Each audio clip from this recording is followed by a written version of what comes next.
देख रहे हैं हिंदुस्तान की समस्या और मैं हूं आपके साथ ज्योति कनौजिया। आइए नजर डालते हैं खबर की ओर। हिंदूवादी भाजपा नेता राजू चंदेल ने आज जम्मू में पत्रकारों से बात करते हुए कहा कि बार बार मुस्लिम नेता असदुद्दीन ओवैसी, कांग्रेस नेता मल्लिकार्जुन खड़गे तथा राहुल गांधी भारतीय सेनाओं पर उनकी बहादुरी पर संदेह करते हुए बेतुकी बातें करते रहते हैं। लगातार यह नेता भारतीय सेना का अपमान कर रहे हैं। चंदेल ने कहा कि अगर इन नेताओं को देश से जरा भी प्यार है तो नेतागिरी छोड़कर देश की सीमाओं पर अपने देश की सेनाओं के साथ एलओसी, एलसी पर सीमा देश की रक्षा करने के लिए अपना कर्तव्य निभाते हुए सैनिकों के साथ ड्यूटी देकर दिखाएं, तो यह देश मानेगा कि इन नेताओं को अपने देश से सच्चा प्यार है, तो देश के प्रति अपना कर्तव्य निभा कर दिखाएं। देश भी देखना चाहता है कि यह तीनों नेता सीमाओं पर रहकर देश की किस प्रकार सेवा कर सकते हैं, जो रोज रोज मीडिया की सुर्खियों में रहकर देश की सेनाओं को बदनाम करने में कोई भी कसर नहीं छोड़ रहे। अगर इन नेताओं ने देश की सेनाओं के साथ कंधे से कंधा मिलाकर 1 महीने देश की रक्षा में अपना अहम योगदान दिया तो देश की जनता मान जाएगी कि इन नेताओं को कुर्सी से नहीं देश से प्यार है। अगर यह तीनों नेता देश की सीमाओं पर देश के सैनिकों के साथ ड्यूटी देकर नहीं दिखाते हैं तो यह देश के किसी भी पद पर रहने के लायक नहीं है और ना ही देश की जनता इन्हें माफ कर पाएगी।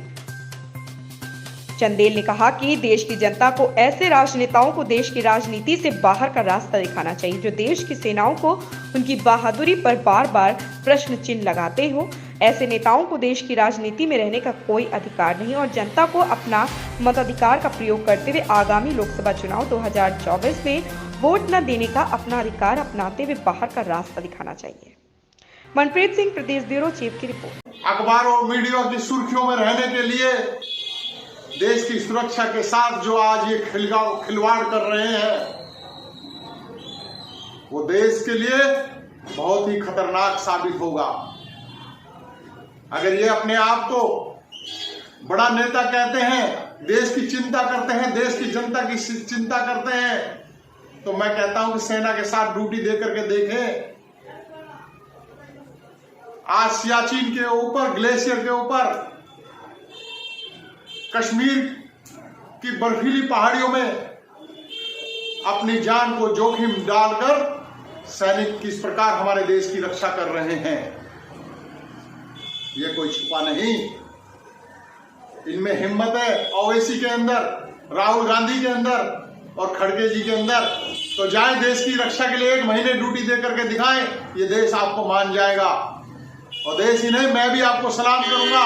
अगर आप में ताकत है तो देश की रक्षा के लिए 1 महीना ड्यूटी दे करके दिखाएं। और जिस प्रकार हमारे गौरवशाली प्रधानमंत्री जी ने पिछले कोरोना काल में विश्व के भिन्न भिन्न गरीब देशों को मुफ्त दवाइयां, खाद्यान्न दिए हैं, वो किसी से छुपा नहीं है। कोरोना काल में जो मदद की है मानवता की, और यूक्रेन और रूस के युद्ध के दौरान जो भूमिका अदा की है, शांति की जो भूमिका अदा की है, परमाणु युद्ध को होने से रोका है, मैं कह देना चाहता हूं पूरे विश्व की शक्तियों से, विश्व के देशों से, कि माननीय नरेंद्र मोदी जी ही इस बार नोबेल शांति पुरस्कार के हकदार हैं। उनको शांति नोबेल पुरस्कार दिया जाना चाहिए। जिस प्रकार से देश का नाम, देश का गौरव बढ़ाया है और देश के भिन्न भिन्न नागरिकों की सेवा के लिए दिन रात तत्पर उन्होंने रात दिन एक कर दिए, तो वो शांति नोबेल पुरस्कार के हकदार हैं, उन्हें मिलना चाहिए। और देश के अंदर, भारत के अंदर ऐसे मौकापरस्त जो लोग हैं, सेनाओं पे उंगलियां उठाते हैं, उनकी कार्यशैली पे आने वाले 2024 में देश की जनता, मैं कहूंगा, उन्हें बाहर का रास्ता दिखाए। उन्हें राजनीति में रहने का कोई हक नहीं है। जय श्री राम, जय हिंद। इस खबर में बस इतना ही। बने रहे हिंदुस्तान की समस्या के साथ।